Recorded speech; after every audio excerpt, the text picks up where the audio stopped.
2025 budget. And in compliance with Arizona statutes, no other business will be discussed. If you are out in the audience and you wish to address the board about an item that we're discussing, I ask that you come up to the mic and speak into the mic. We're trying to make sure that we get a solid recording of this meeting, and without that, it doesn't happen. So everybody's asked to speak into a mic, and that includes you board members. Speak into your mics, please, everyone. Thank you. With that, I will call the meeting to order. It's 9 a.m. And our first order of business is to review and correct and approve the meeting minutes from the November 1, 2023 meeting.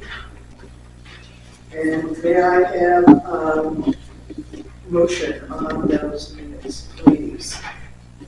I'll move that we accept the minutes. Second. Okay, any corrections or discussion on them? That was Max and Steve, Jody. Absolutely. You know, that's a long time to try to remember. It's a good thing we keep minutes.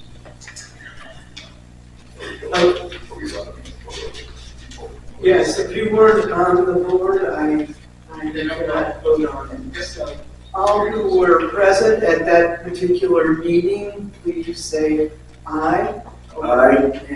Aye. Aye. All right, it passed unanimously, Jody, of those members that were present. Point of order, please. We do not have a quorum. We have a quorum of the members that attended that meeting. So,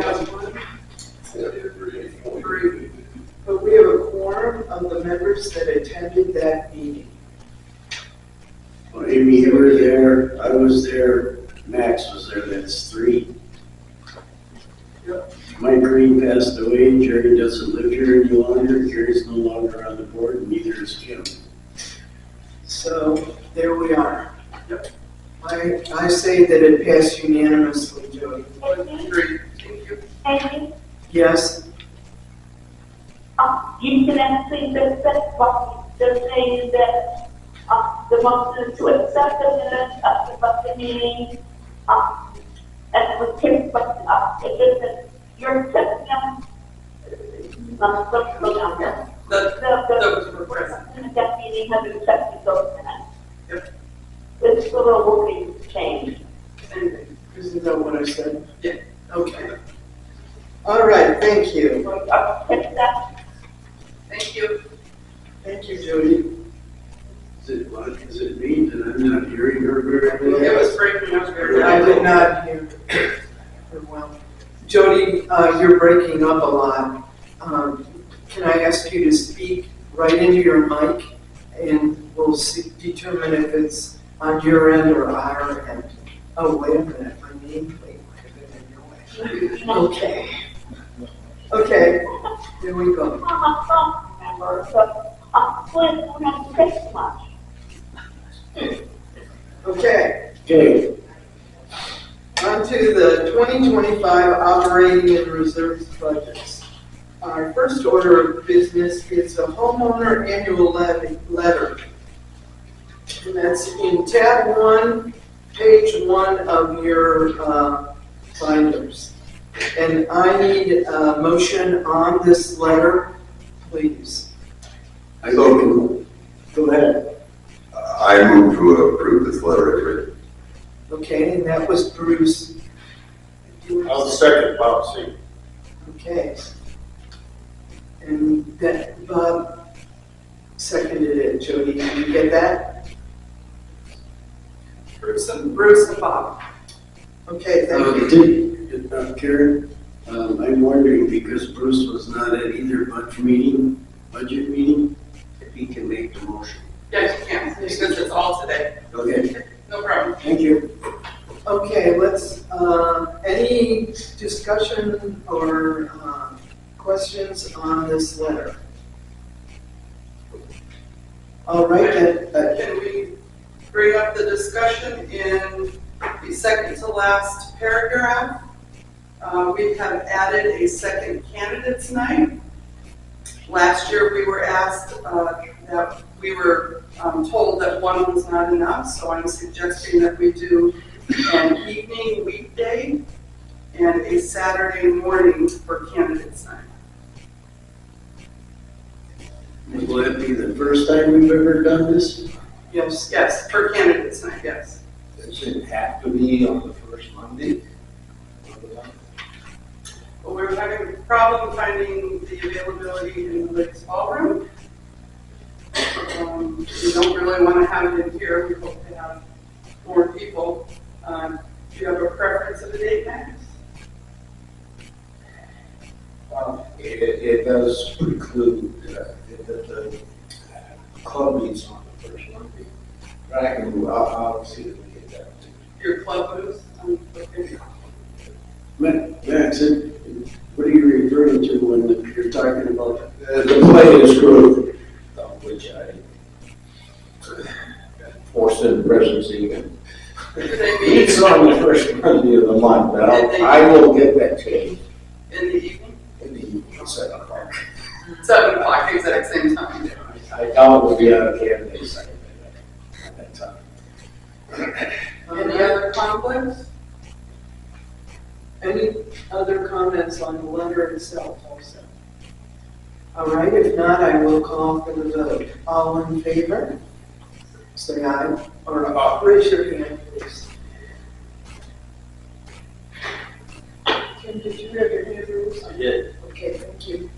Okay, Jody, that passed unanimously. Going on to budget highlights in the operating budget summary. It's also in tab 1 of your binder. Who wants to discuss the budget highlights? I'll take that, Amy. Okay, thank you. The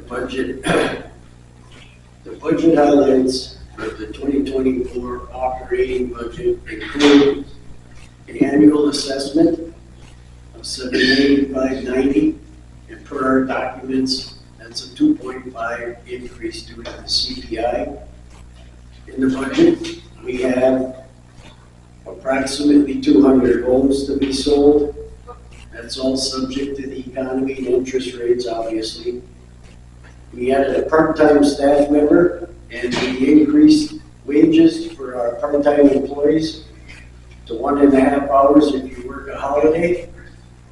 Wages were figured on the average of 5% increase. The RV storage lot annual lease suggested an increase of 5% that we discussed at length during our budget meetings. The reserve replacement transfer in 2025 will be 0. The highlights for the reserve replacement, the preservation fee is going to be $4,433. That's a 5% increase following our governing documents. The reserve study is going to be updated in 24, and that will impact the 25 budget. The replacement reserve expenditure is $1,219,050 for 2025.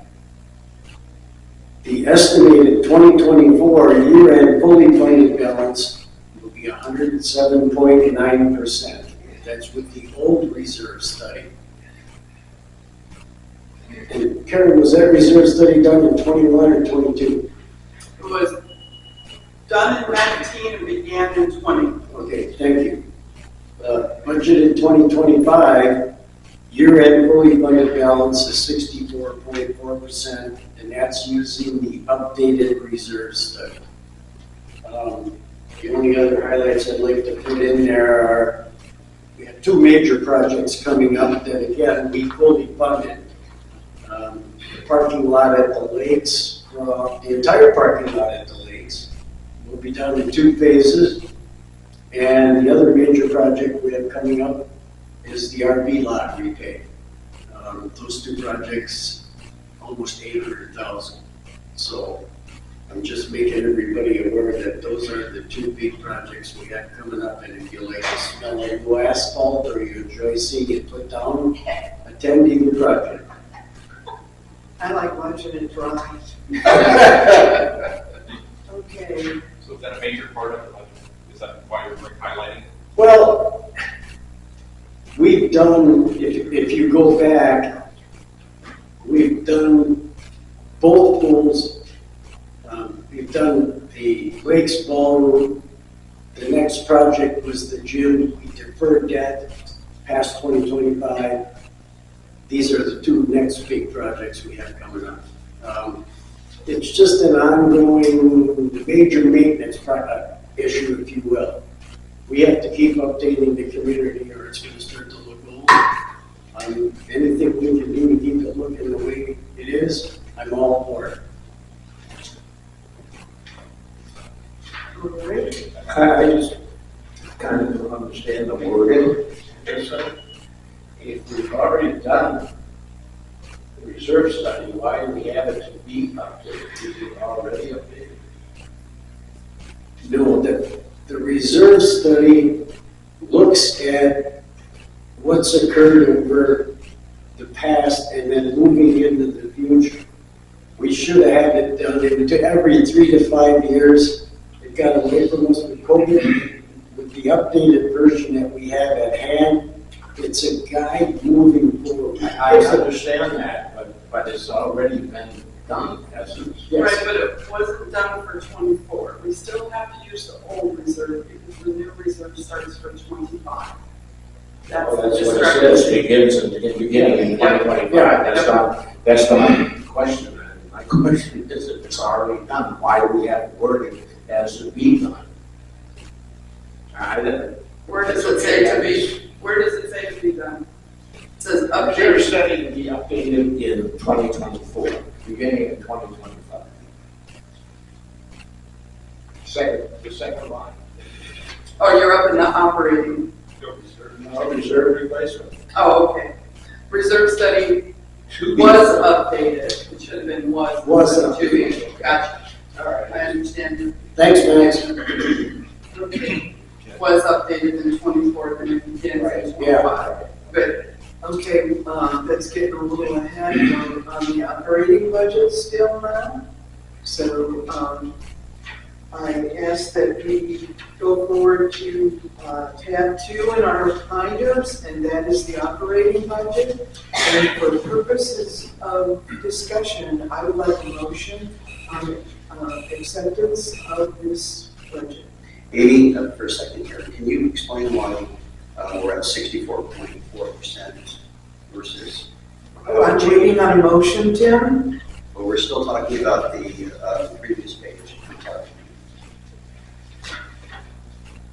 We're still talking about what page? You're talking about the reserve budget? Right now, we're basically, before we moved on, we were talking about the reserve replacement. And we're not on that budget yet, so. We're on number 2, Tim, operating budget, tab 2. Go to your agenda. First, you do, Yeah, it's on. those are the highlights. Yeah, those are the highlights. And the time that we're discussing the reserve budget, we will discuss that percent budget. All right? Because we'll be more in depth. I better turn off my phone. I'm sorry, everyone. But I still need a motion, please, on the operating budget. I'll make a motion, we accept the operating budget. Karen, do we have to do that subject to audit and everything else? Not this, no, but you do need to put the amounts in there. If you look at the minutes from the motion from last year, please.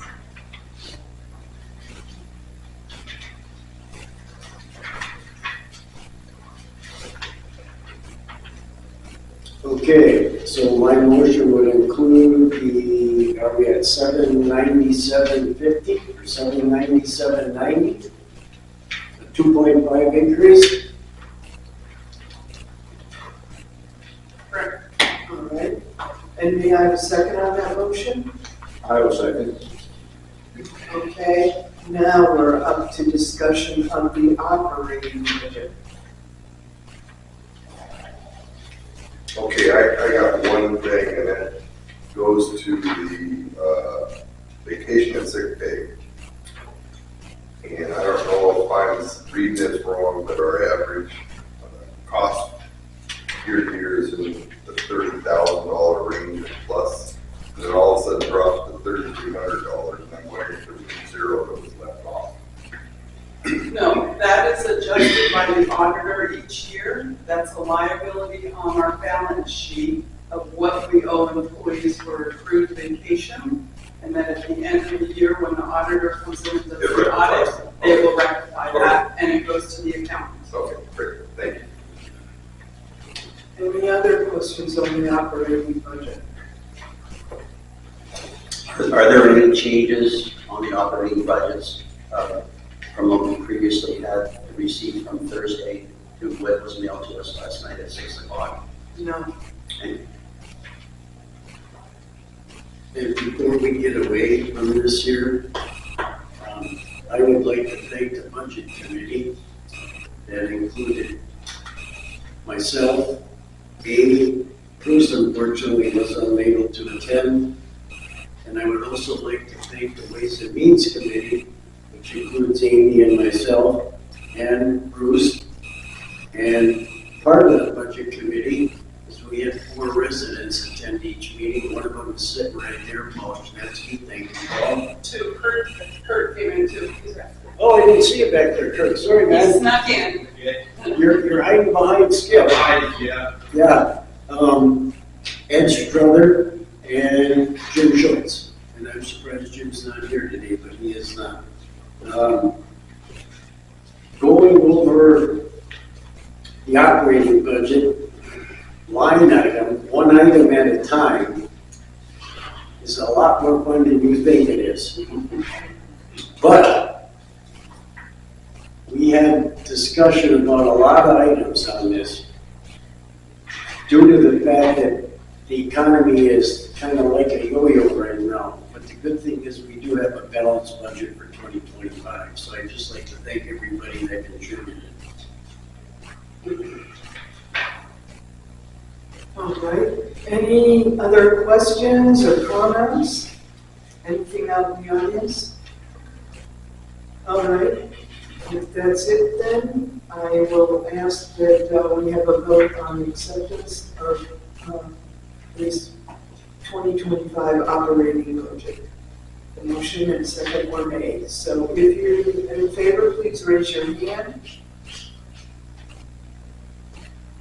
And Jody, that was unanimous. Thank you.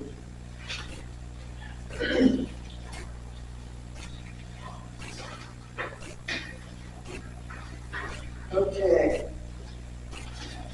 On to the 2025 reserve budget and budget area. Were there any questions on the budget narrative? I know we had 3 new board members looking at the budget. The budget narrative is a great tool that references the GL code, the explanation of every line item. We will continue to use that. That will give you a full 10-year recap of every line item and where it's come in for actual costs, estimated budget in the future. The next in tab 3. Correct. That's tab 3 narrative.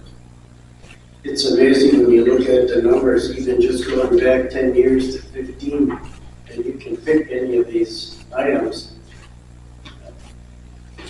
It's gives you some idea, along with the reserve study, the direction that we're going. Let's just look at irrigation parts. In 15, we spent a total of $1,369. In 2025, the budget's $15,000 in 10 years for little plastic parts that we use to keep this community looking bright. And that's just an example. Is there a slide that we can see what you're talking about? Do you know what? Oh, sorry, page 15 in the narrative, budget narrative. I just picked that at random. And we'll put it right there. Sorry, Renee. That's okay. Is that budget there, is it posted anywhere, or is that just in the budget? It's just in the binders. What page, Steve? I'm sorry. 15. Page 15. There's 54 pages to the budget narrative. Yeah. Not too many.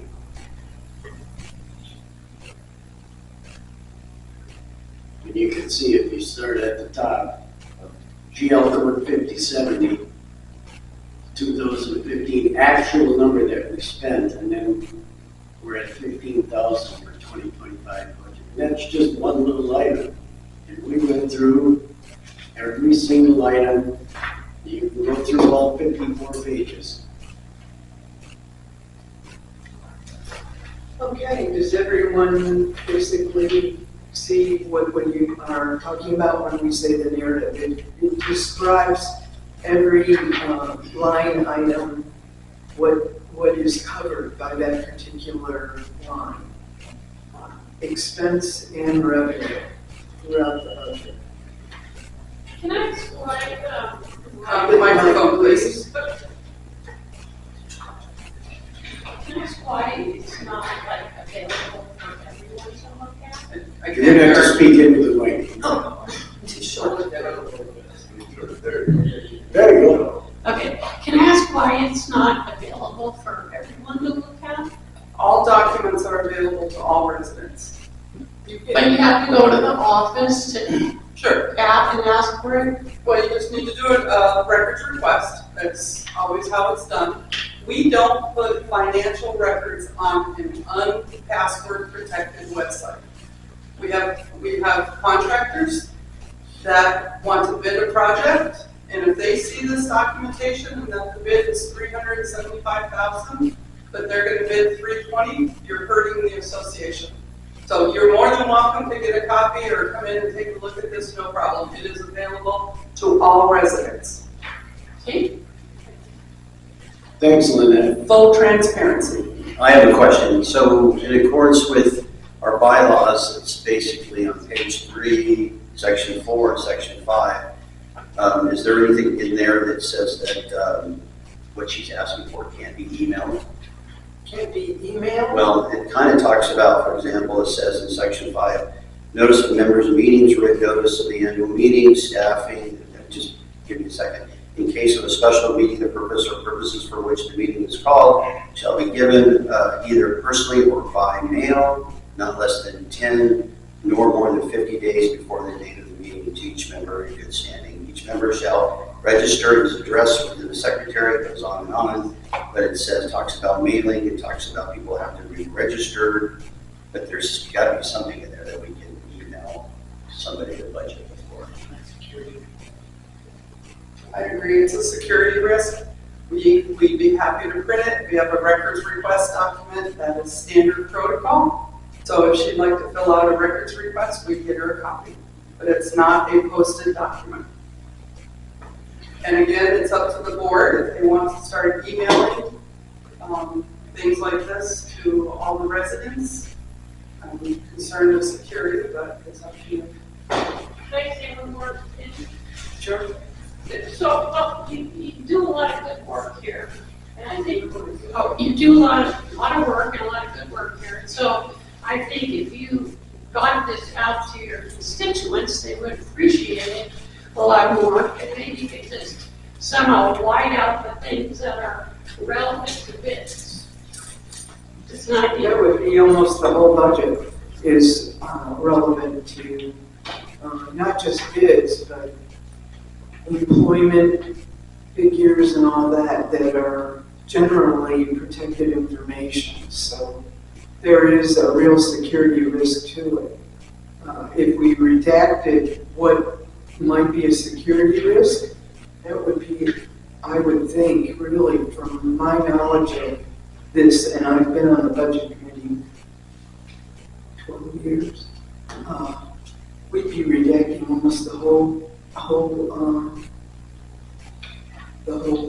document on that. So this is not the place for the discussion, but if the board should consider a password protected version of our website that a homeowner registers, they're created a password, and they can have access to all of this. I think that's a great solution. So, we'll, Maybe we'll put it on the board agenda for next week. I think so. Let's have that as an agenda item. I'll let you guys alone, I know you're busy. Yeah, we have to keep changing, we can't stay the same. But, okay. So, no questions on the budget narrative other than what's been highlighted here. Okay, great. Let's move on to the item number 4, the 2025 replacement reserve budget, tab 4 in your binder. And may I have a motion on this budget for purposes of discussion? I make a motion, we accept the reserve budget as noted. I'm second. Okay, that was Steve and Marcy, Jody. All right, questions and comments, please?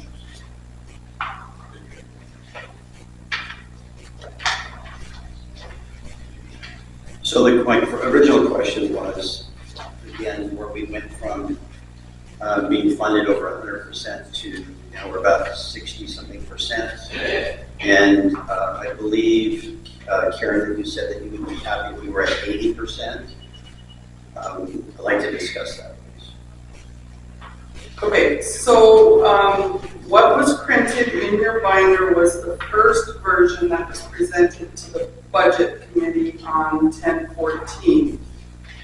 The version that is in your binder as of this morning and emailed to you last evening shows the expenditures of $1,219,050 for the year of 2025. That did change to Mr. Davis's question earlier. What changed and how did we go from the corrected numbers of 59.9 to 64.4? Steve, we can go over those line items from the beginning. The first one starts with the revenue.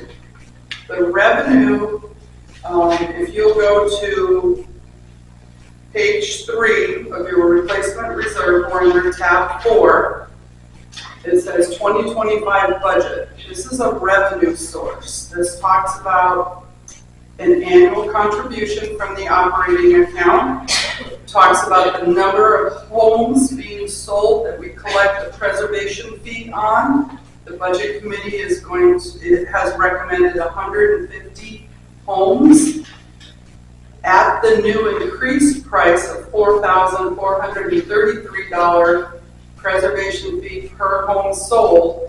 That would generate revenue of $664,800. The prediction from the investments interest would be $85,000. And the first thing that changed, Tim, was the ERC transfer. The employee retention credit that came in has been in the operating account, and the Ways and Means moved to transfer that to the reserve account. That was a $241,000 revenue that went into the reserve account, so that's your first change. Then we go down to proposed projects for 2025. There is a note there that shows that anything with an asterisk was a carryover from 2024 projects. So we went through this line item by line item, and it talks to the reserve study summary that you have in tab 5.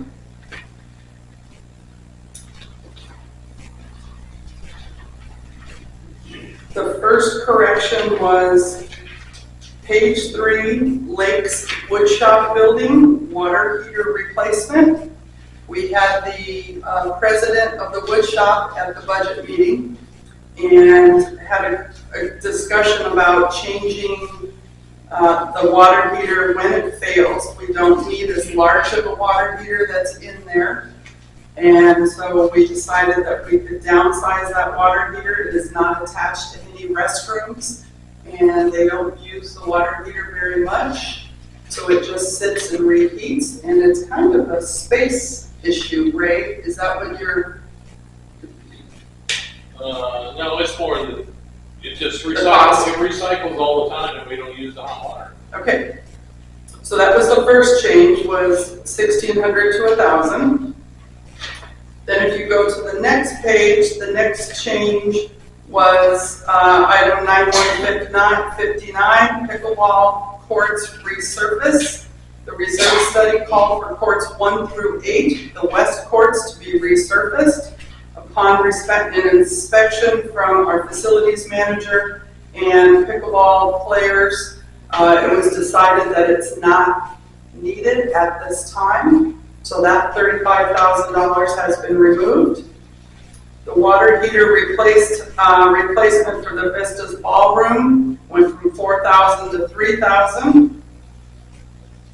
The fitness center architect of $100,000 was removed.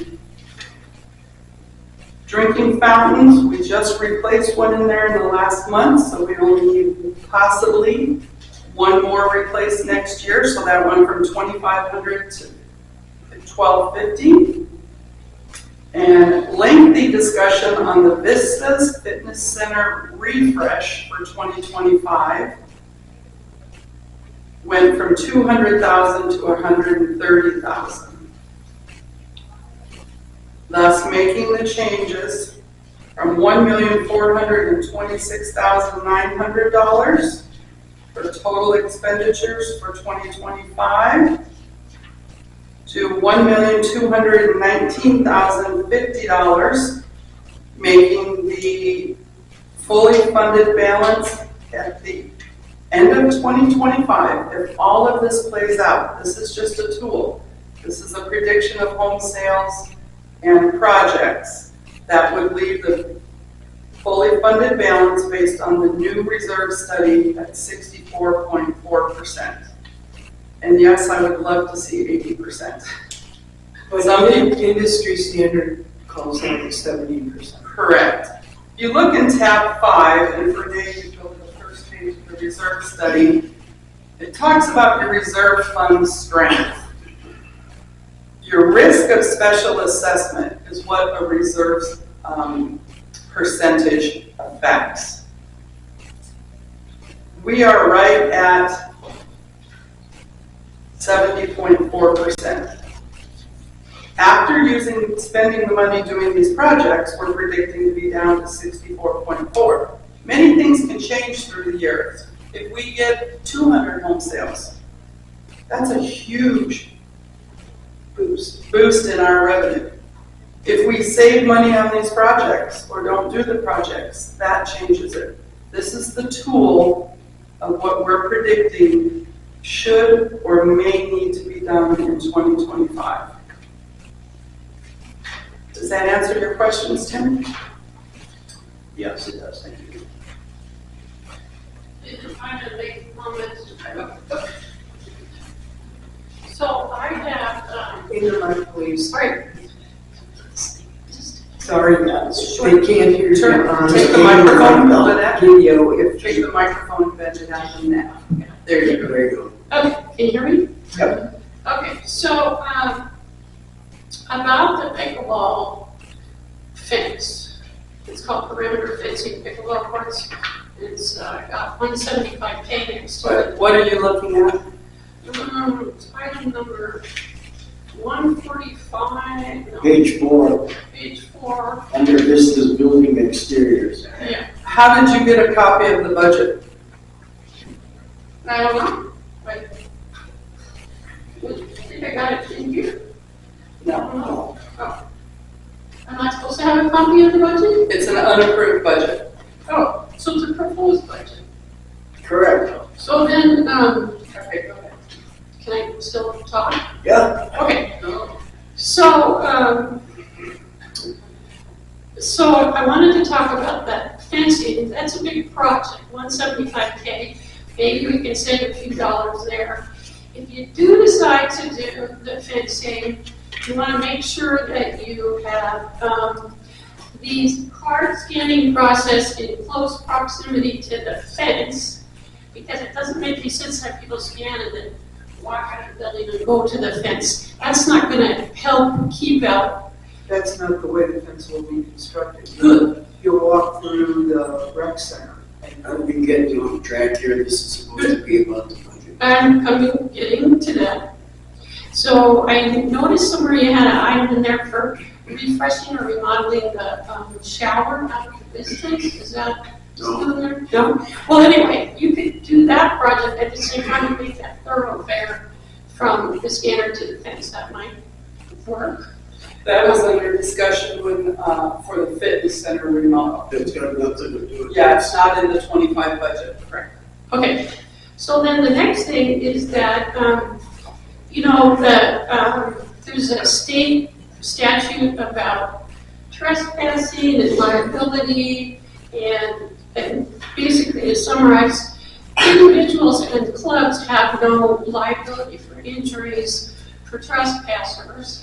So even if we had a fence, I mean, we don't really, it doesn't seem like we need a fence for that reason. So I'll pass this around, I'll give it to Karen, and then if you can put that in the record, I think that'd be great. And then, I need to have you stay on that point a little bit, Lynette. You are saying individuals and clubs have no liability, but the HOA does.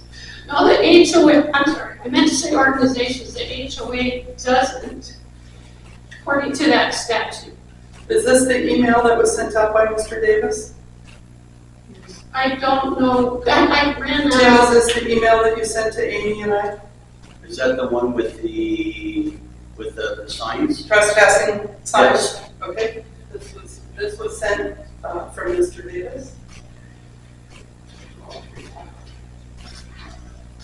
And so another piece of that is if your insurance liability carrier is saying that you need to put up a fence, you might want to get another legal opinion or two on that, because, and you can contact the state insurance commissioner's office, but let's see, their carrier can't hold you to a standard that goes beyond the state laws.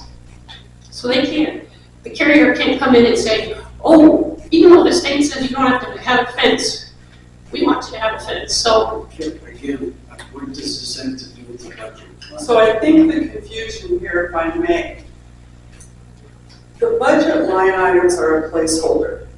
This discussion needs to happen when it comes to landscaping facilities and rec and the board. They're not deciding on the project today, they're deciding on the budget. It's a So we want to placeholder figure item. out if we want to leave $175,000 in there as a placeholder, which means the money's there if we choose to spend it. And look into But- everything she's talking about. Yeah. Right. If it comes to that, after going through the appropriate committees, we may not expend that money. okay, great, that would save you a few dollars. It would do that, thank you. Thank you. Thank you. Thank you all. So just to clarify, none of these projects are going to be without getting, you know, they're within the threshold without getting the 3 bids, going to landscaping facilities, going to rec. And this one, the fencing would have to go to the architectural control committee as well.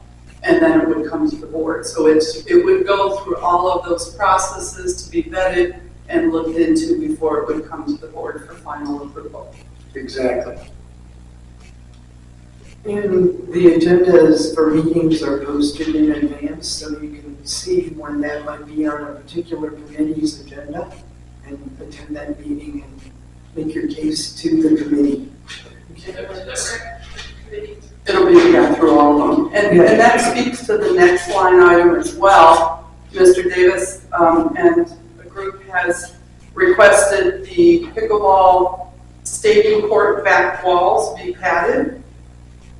So we got some preliminary bids and an approximate cost of $9,000. You'll see that's also right underneath the fence. that still will be vetted and gone through the appropriate committees before it's brought to the board for final approval. Yeah, we're not changing any way anything is done. That's the way everything is done here. Okay, and that's because we're spending other people's money. Well, and just to clarify that, the padding is a safety issue, so the board's looking at it really closely. I'm going to be handing over to Amy Miller, the new proposed sports facility padding guide from ASDM. So hopefully that'll help us get that through this year. All right, thank you, Tim. Anything from anyone else on the replacement reserve budget? Any other questions or comments or anything? I guess maybe I'd like to say that the budget is just that. It's a budget. It's no different than your own home. You're trying to look out as far as you can, get some idea, geez, we're gonna remodel a master bath. How much is that gonna be, 2,000 or 18 or 20? The budget is a tool that we use to help keep Westbrook Village what it is. And the economy will help us dictate what we should do here. Home sales will help us dictate what we're going to do. Interest rates, everything that we talk about at every Ways and Means meeting, they all play into the budget, only because it's just the budget. Thank you. Thank you, Steve.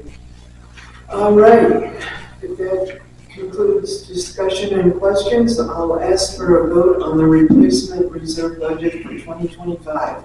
Please raise your hand if you want to give approval.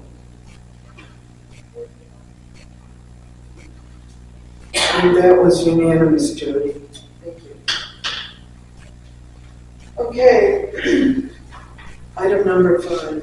Updated reserve study executive summary, and that's on section 5 in your book. And this, we don't need a motion on, we just need to discuss and see if there's any questions that anyone might have on the process of the reserve study and the contents of this reserve study. Any of the directors? Any? I would love to have a discussion and knowledge of the goal that this board might take for a fully funded balance. What is the comfort level? It's often talked about in the industry, whether it's 70% or higher.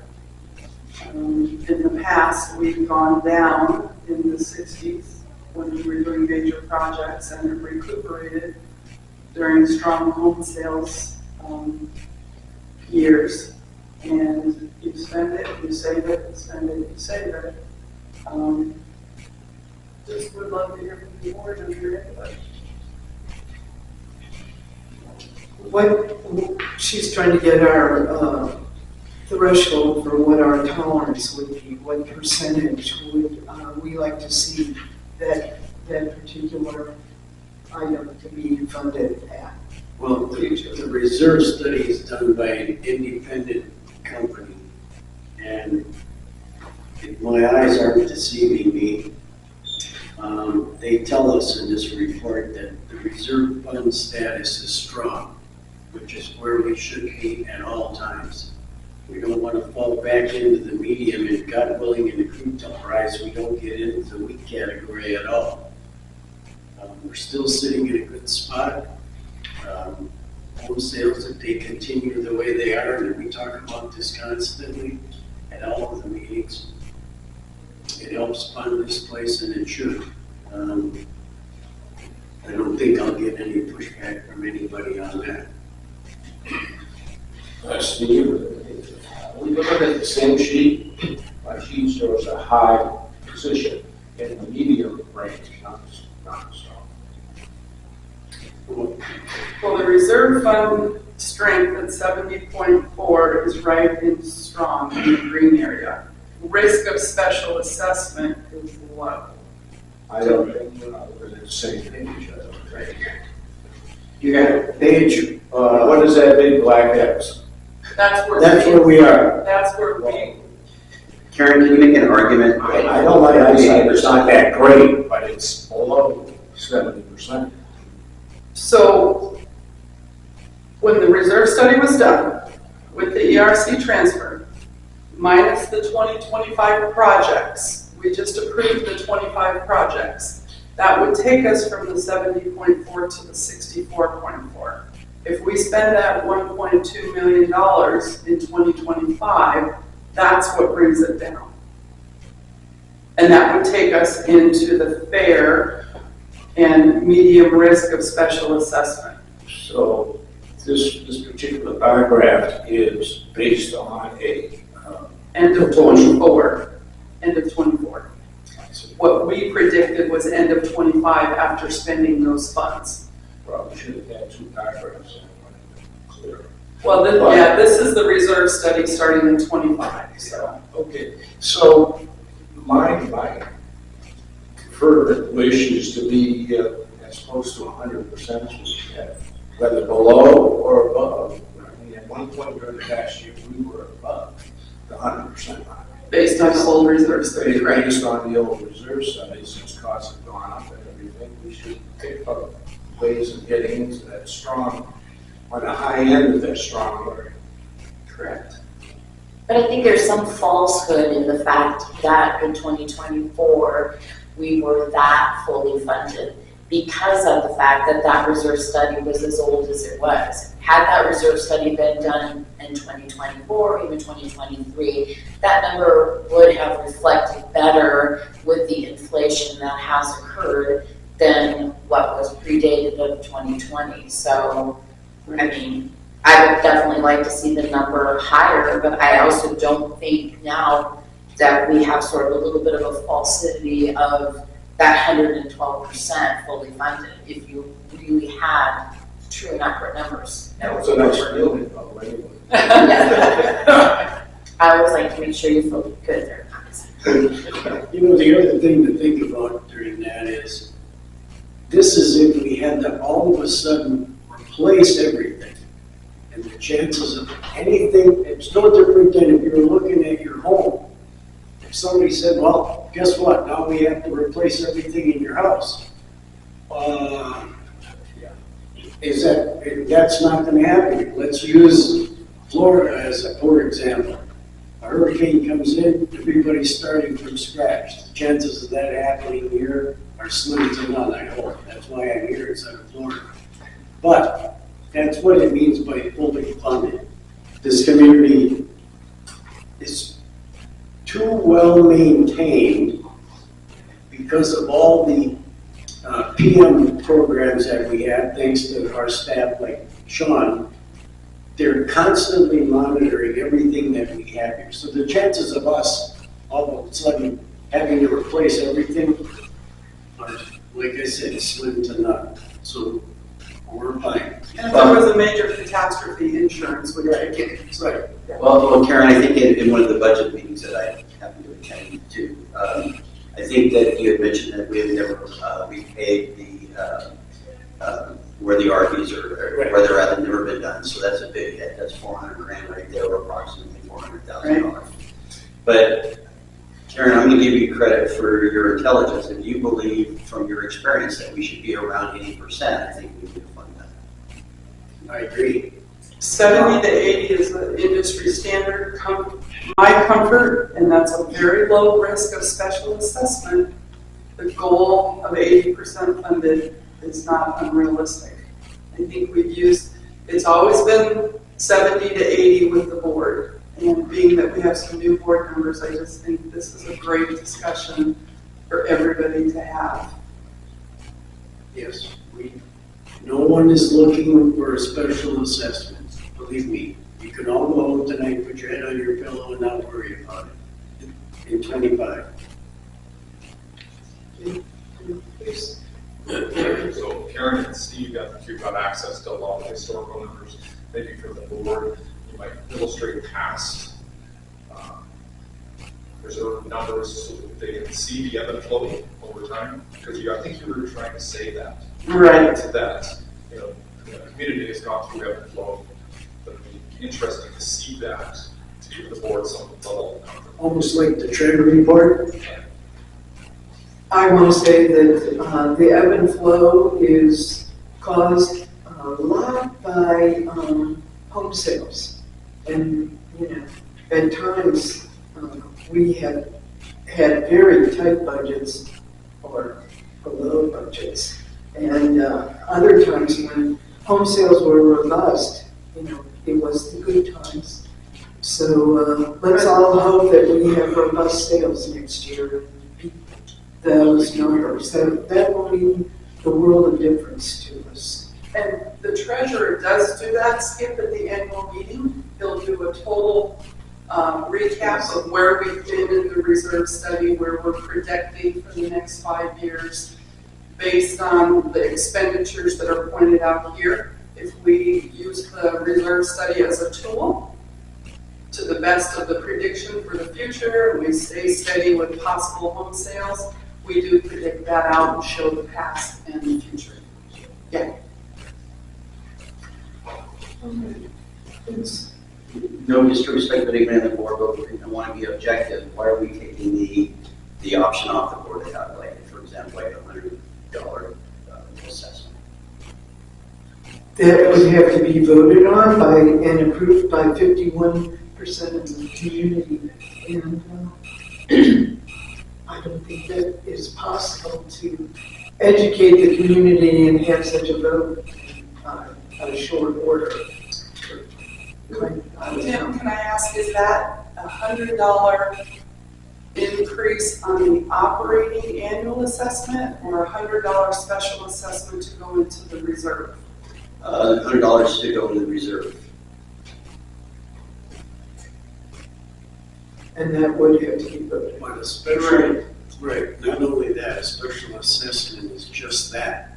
And that I believe it's a stopgap method that right now we don't really need. And I'll take any kind of comments on either side of that. I think we need it more in the operating annual assessment than we do in the reserves. Yes, because having just finished all those meetings, I agree. To do a special assessment, you really have to make the case to the community if you wanted to pass on what this is for. And so that case would have to be really studied and made. There was a lot of discussion at the budget meeting, and I think you were there, Tim, about the $100 market adjustment. And that was for the operating account, not the reserve account. So the $795, that was the annual assessment for 2025 after CPI. We thought, wow, we're just behind, we're not transferring anything to the reserve.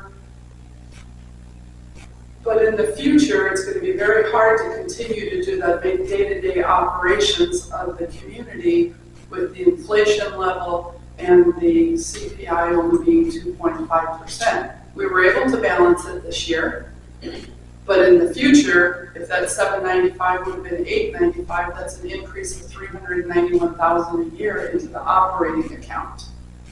And we did look into that, and it still needs to be a vote of the community. And we're not to the point that we needed it because we had a balanced budget. I don't want to get behind the curve, but your annual assessment is for your day-to-day operations.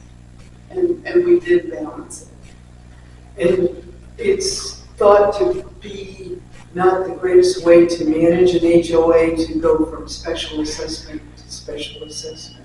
We need to look at the underlying elements that determine our revenues, and that might require a change of our documents, which we tried, but we might be confronted with very hard facts about the impact of our documents upon how we can manage this HOA.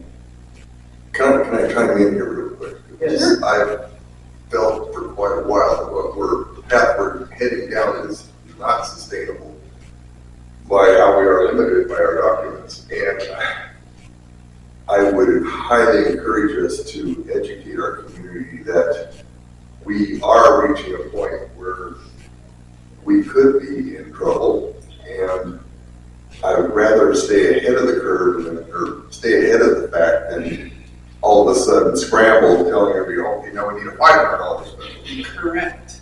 Because that's going to be even a more difficult task to achieve. So I would encourage us to at least stay very focused on this one particular issue, and that we do at least make an attempt to try to get the community to understand, and if it comes down, we have to vote for a special session, at least try.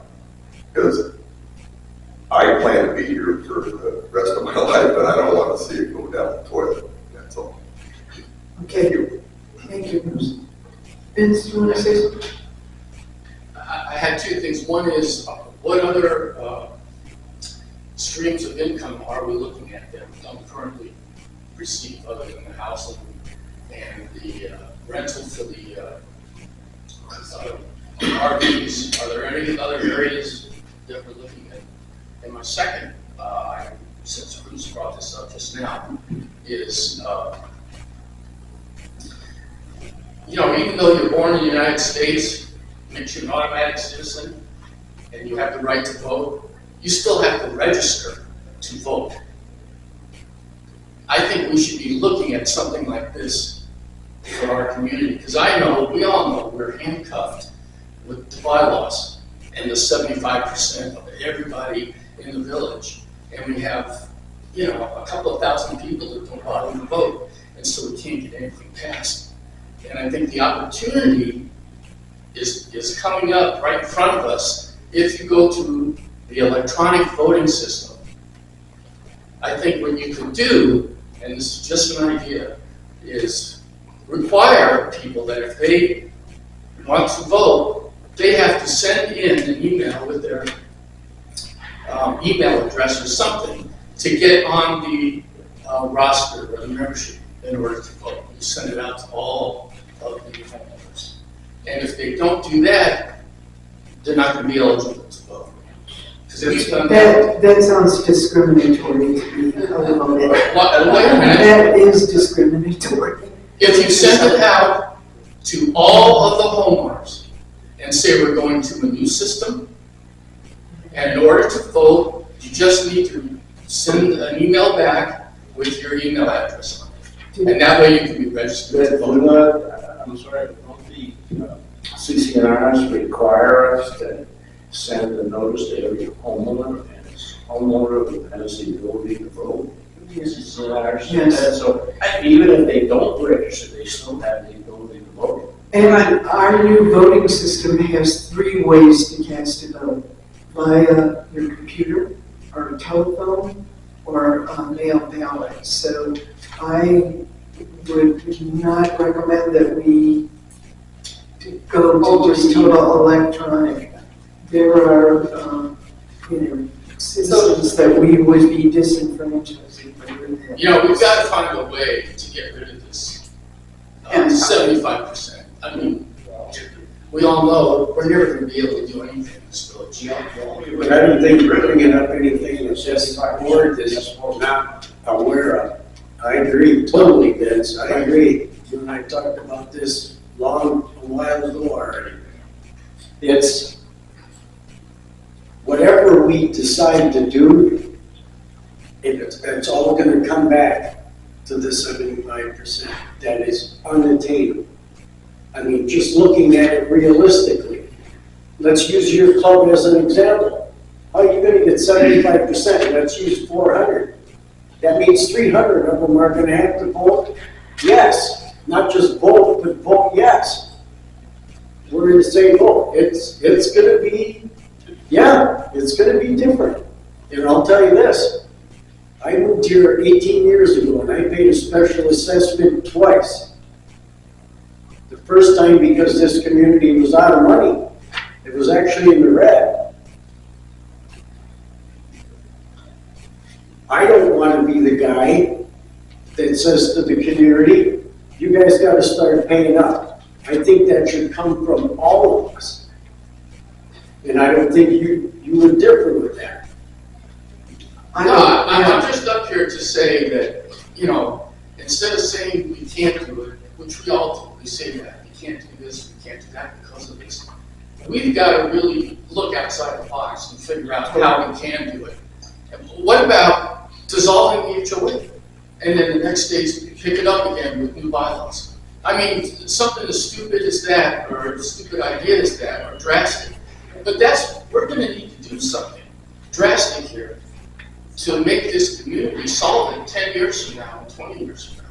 I think dissolving the HOA probably would take the 75%, so it's kind of like a catch-22 situation. So the budget committee did discuss few, oh, that brings so many things to mind. Did discuss other sources of revenue, and I always pick on pottery because that's mine. And we, as pottery people, use a lot of electricity, and that hits our operating budget. Why are not pottery people held responsible for the electricity that they suck up? Maybe we need to start identifying the usury expenses of this HOA and start, saying, okay, pottery people, maybe you need to pay the HOA 20 or 25 bucks a year for that use. We need to do that kind of thinking, maybe, since we are so handcuffed. I totally agree there, I think all the clubs here, maybe should have a little user tax or user fee if they're in a ballroom. Right. And they're gonna be there all year to figure out the numbers. We tried that a couple of years ago, and it was when the times were good, and it went over like a lead balloon. So back to Vince, not to interrupt you, Amy, but no, go. we looked at a lot of things during budget, and that was one of them. You could call it a club surcharge, if you will. And this is going to start to get back to our numbering system here that we use, our abacus system. We looked at the end of September, I believe, Karen, if my memory serving me correctly, we had almost 9,000 guests come through Westbrook for free. Just think on that.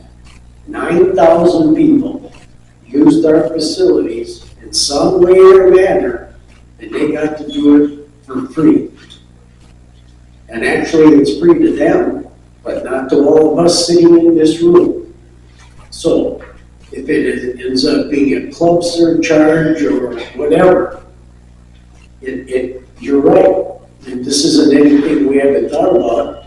We need a new or a different income stream to help maintain what we all enjoy. Anyway, I'm done. Well, I think exactly what Vince said was discussed at the budget committee meetings. I'm excited that the board elected to use electronic voting. I believe it's going to increase. Again, the vendor believes they see at least a 20% participation in voting. We'll learn in March if that works. And then if we want to go out and do the $100 market adjustment on the operating account, we have that tool finally. We have that electronic tool that's not just via email. We're not excluding any residents that don't use the technology. The phone, the computer, or the mail-in ballot. So yes, I think it's all in the discussion. Vince asked about other revenue sources. The club one is a big one. We have cell tower income. We have sign income. We have, you mentioned ballroom revenue. Those revenue streams are picking back up again where they should be. The punch card, like Steve said, the guest revenue. We're always looking for outside the box additional revenue. And only 3 million a year comes from the assessments, yet we have 3.354 million. You know, we're getting another 300,000 a year on top of the annual assessment. We're always trying to think outside the box within the constraints we have, cell towers, other revenue, rentals and things like that. But the club, if each club charged a member $5 additional, this was the discussion as a live, 5, 10, whatever, and that goes to the association, not just pottery. Let's talk about the other clubs, glass arts, and everybody that uses. We looked at many years ago about putting individual power meters on those clubs, and they would have to pay their energy bill. It was like $54,000 per meter to do that. That's ridiculous to individualize those meters. But a fee is not unreasonable. Yes. Paul, did you want to say something? Yeah, I want to talk about just a video for some of what Jim said. All of what you people have talked about. We need to increase the assessment. There's no question about that. I think we need to have a pretty good study on how much. We can't do 100 this year and 100 next year because we got to keep voting all the time. So I think it needs a good study on a longer term basis. Now I'm only talking about the operating side, let alone on the other side. But the 2.5%, and we're going to, in the near future, we're going to continue to fall behind between our CPI increase and the increase in some of the costs. Insurance, master policy up 16%, electricity up 8%, water up 8.4%, sewer up 8.4%, natural gas up 12%. Well, you can't make that up on a 2.5% increase. So I've done some work, if we all do some more together to project out, and then maybe we can determine what will be good for at least 3 to 5 years, not year by year by year, because getting the approval is difficult. So I'm for that, and I think that's in process, and that'll solve that side.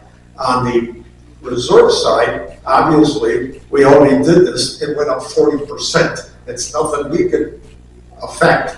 All of a sudden, we went from 3.9 million reserve requirement to 5.6. And again, what Steve's comment is, we don't do that all at once. We can, in some cases, defer some projects, and we can decide it one by one. Unless the air conditioning goes out, some of that stuff you have to do. But there also in there are some new projects, some stuff that would be to be decided at that point. And if we needed to do it, could justify it, we will. If we can't, we'll push it down the road a little bit. So I think very different between operating and reserve. I think we definitely, on the operating side, we need the increase in these. But we have to study it and not do it every year because it's too hard to get there. Thanks for your sensibility, Paul. Okay. Anything else that anyone wants to? Yes. Yes. Okay. We're going to put this budget out. It's a lot of numbers that nobody's going to look at or understand if they do. I firmly believe that we should go on a blitz of education. I think that we're just not educating our community enough, or as often as we should be. I think that the people in this room, yeah, they understand. But the people outside this room, they're not even thinking about it. At the moment, the only thing they're thinking about is, I don't want an assessment.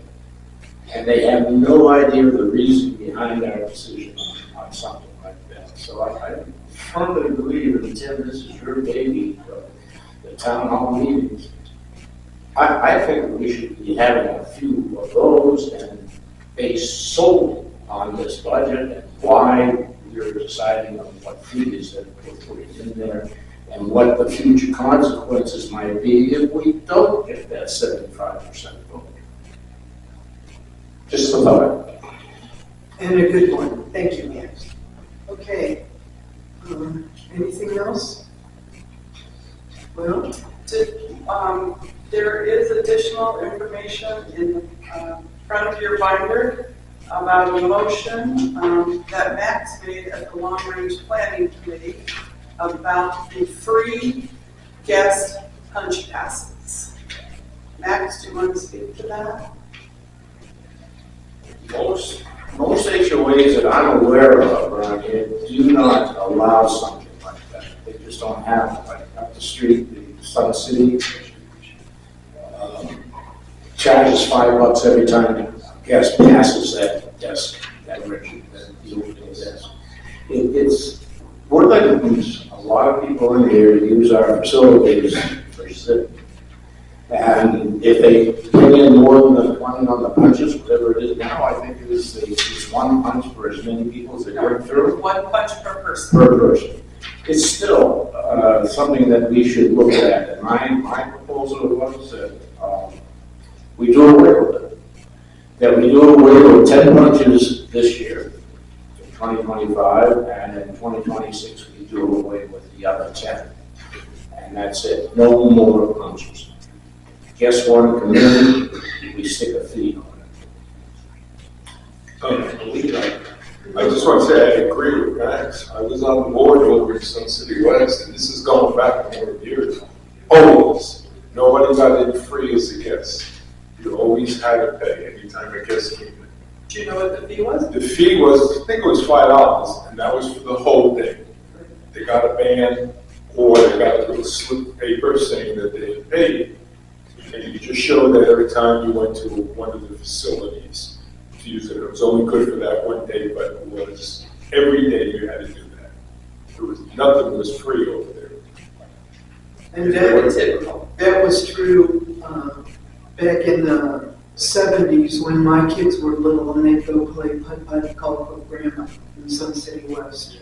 We paid $2.50 at that point per kid. We had a volunteer this summer that surveyed our neighboring communities, and $5 is the minimum for Sun City, Sun City West, festivals, things like that. Yeah.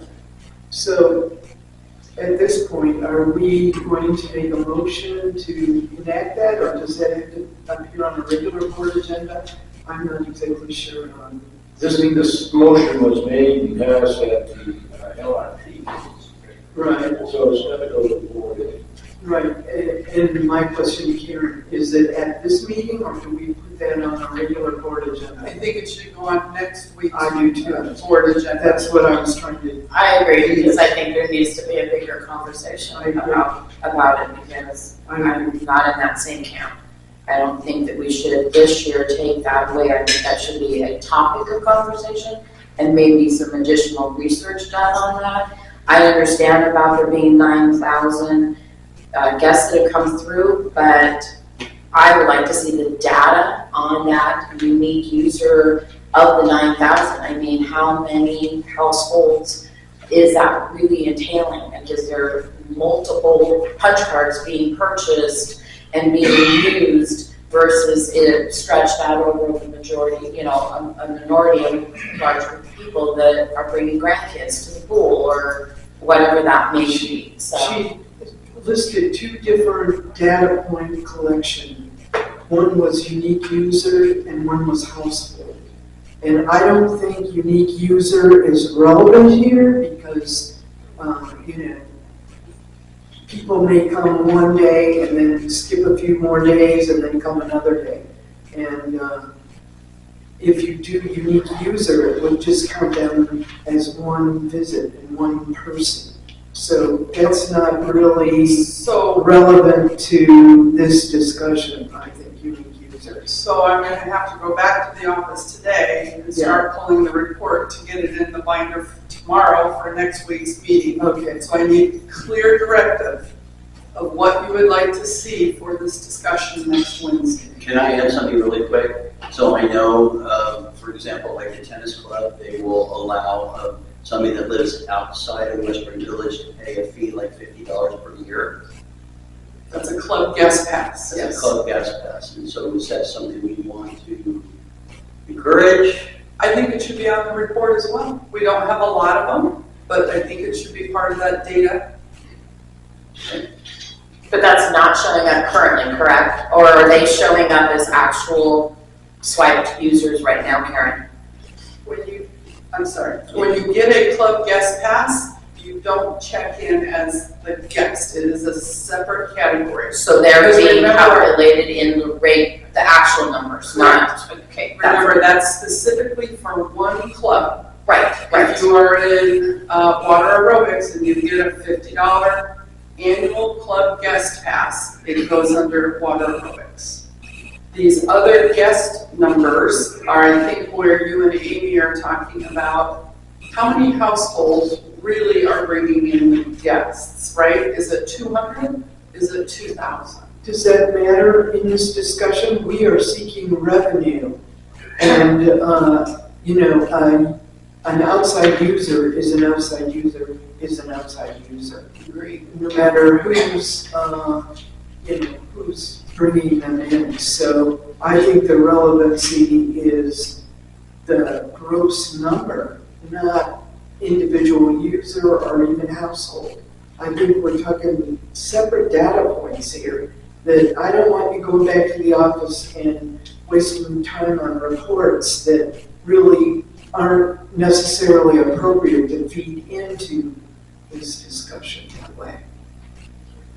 So if I got this right here, it's $50 for a club user pass, if I have the terminology correct. So if we wanted to take that 50 and make it 100 or 200 or get the math, 500, if you don't live here and you want to come and use our facilities, should we even have that? And I'm going to ask Jody. Jody, you were out at the Grand, correct? Yes. So if I showed up there and said, I want to buy a $50 pass so I can come in here and sit on the tennis court for an hour, is that something that's available? No. Okay. I don't know. And I'm going to go back now in my memory banks. And this was something I thought about when I was the pickleball club president.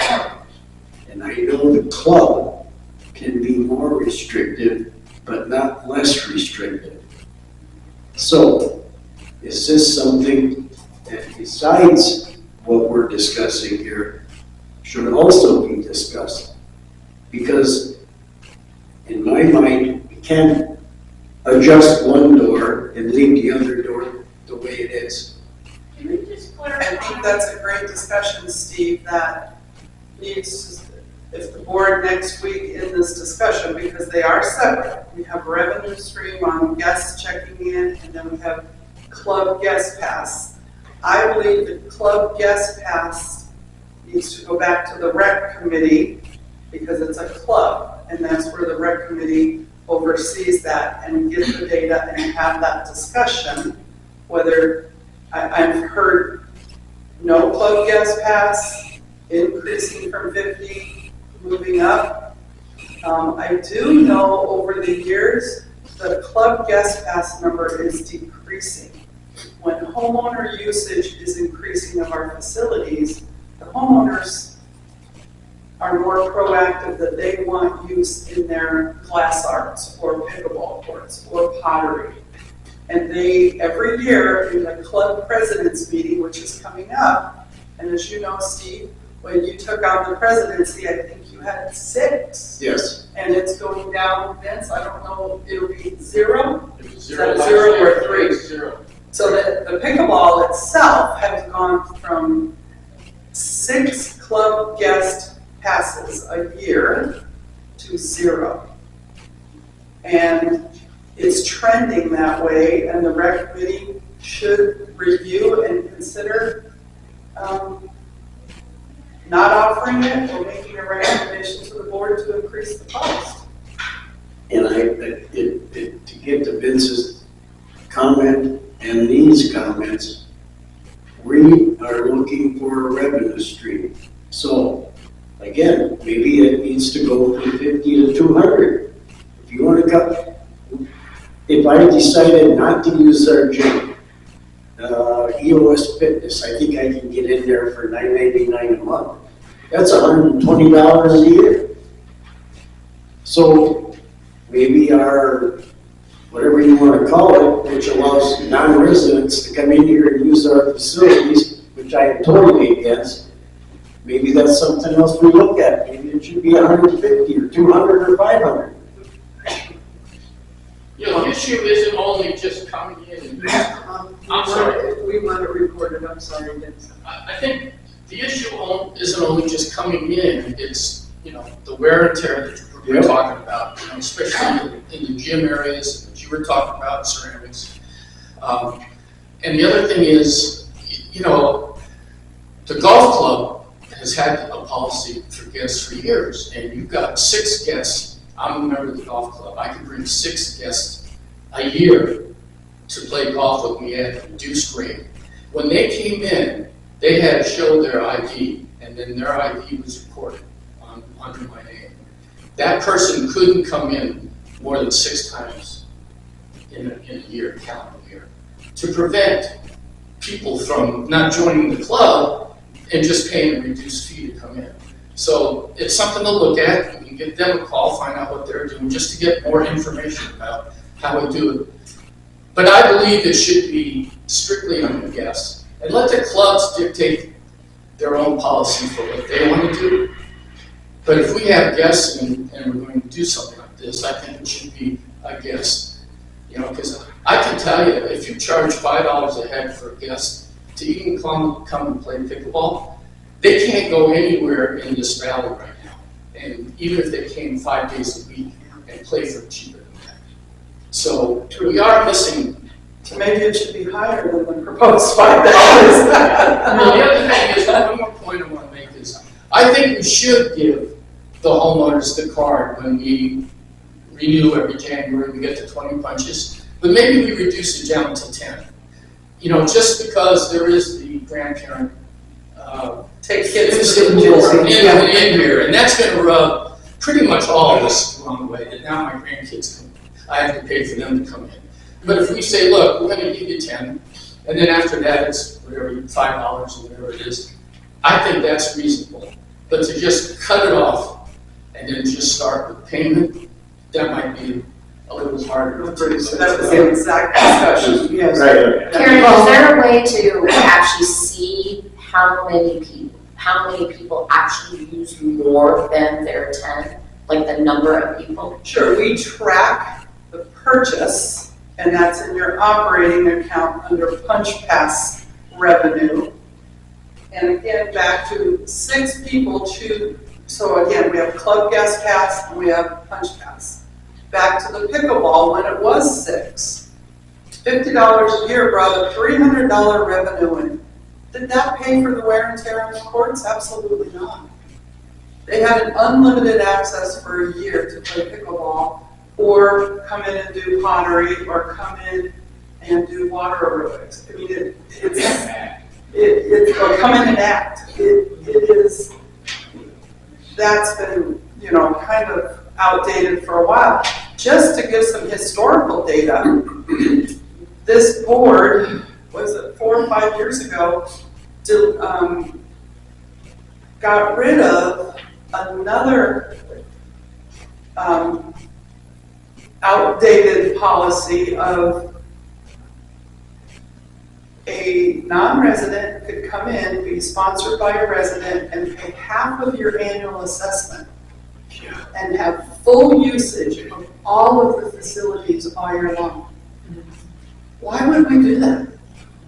So that's gone. I mean, we are progressive, but we need to continue to progress and tighten things up. At a more rapid pace. Paul, did you want to say something? Yeah.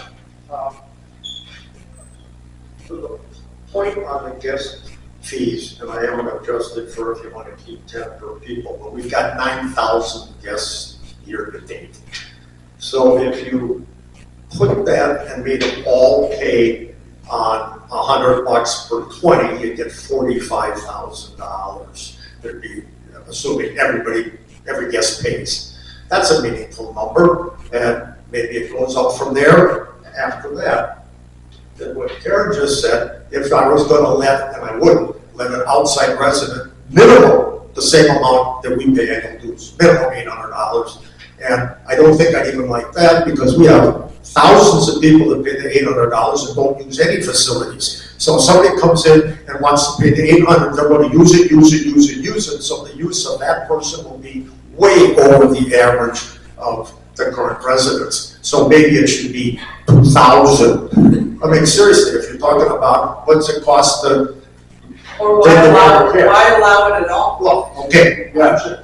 I would agree with that first. But if you were, I don't say killing it, but it's gotta be to our advantage, not theirs, or at least even up. Right? Okay, But yes, I would vote no. thank you, Paul.